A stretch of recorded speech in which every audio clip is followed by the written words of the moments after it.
I'm sorry.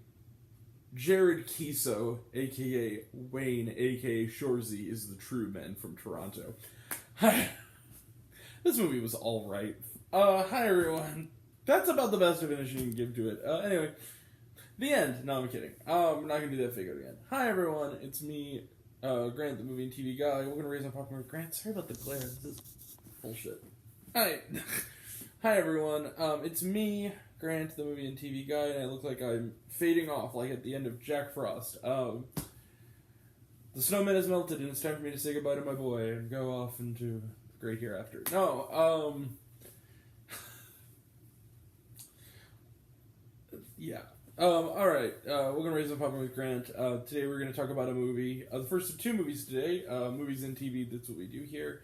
Today we're talking about The Man from Toronto. The Man from Toronto is directed by Patrick Hughes, who previously did Expendables 3, Hitman's Bodyguard?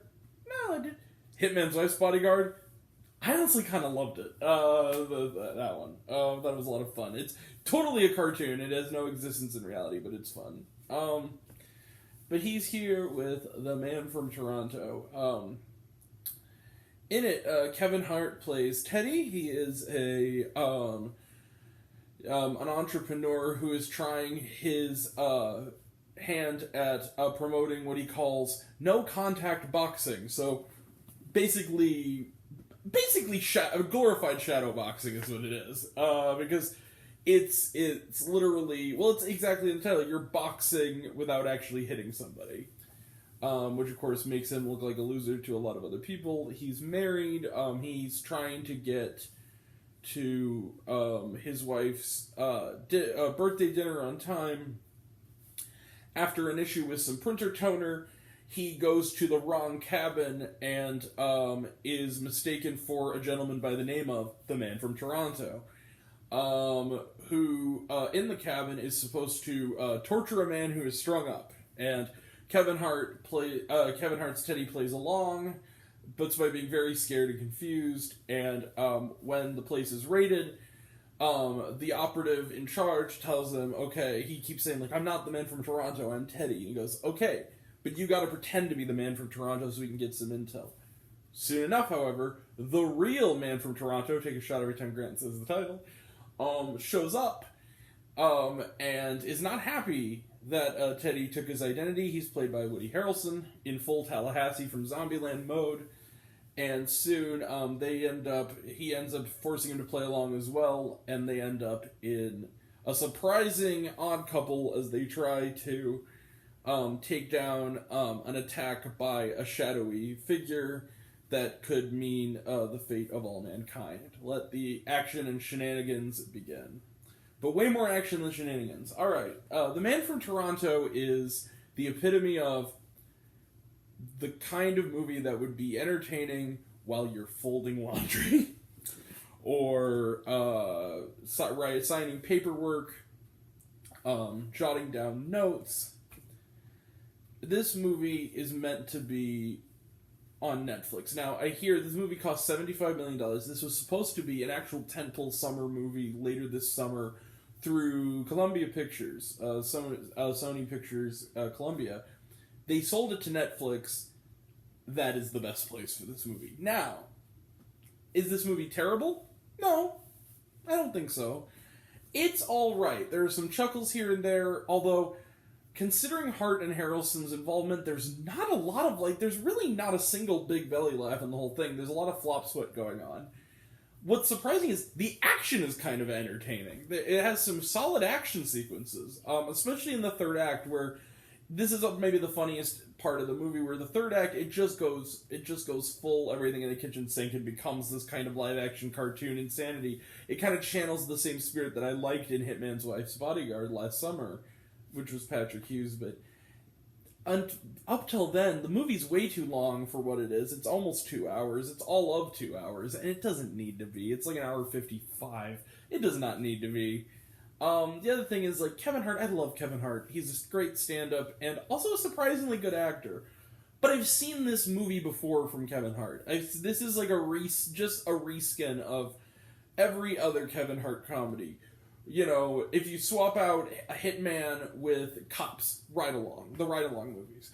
You swap out, you know, he needs to be better to his wife by going to night school with a hitman. You get the Man from Toronto. It's the same shtick. And I'm tired of it, man, because Kevin Hart, the last Kevin Hart movie I saw, Kevin Hart, comedically, I think, like, the Jumanji movies work really well for him. Or, like, a better version of this same movie with The Rock, Central Intelligence, which is actually really funny. But, like, last summer, the last Kevin Hart movie around the time that last summer was the really underrated and surprisingly good Netflix Sony acquisition, Fatherhood, which I actually really liked. I think I gave it 5 stars. And what I liked about it is that it was comedic to a certain extent, but it was more of a serious effort. It was a really moving story. It actually got me teary-eyed, and Kevin Hart gave a really good performance. I kind of grown tired of this Kevin Hart where it's just the motor-mouth chatterbox character.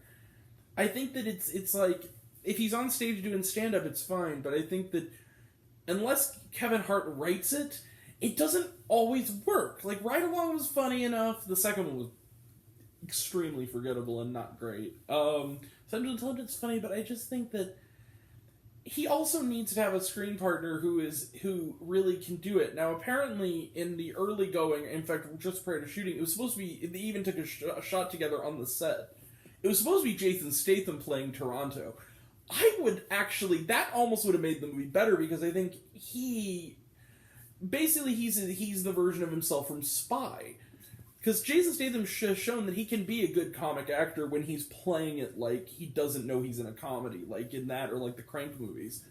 That could have been really fun. The problem is that it's really watered down. It's rated PG-13, and Harrelson is playing it like it's just a diet Tallahassee from Zombieland with maybe a touch of his character from Natural Born Killers.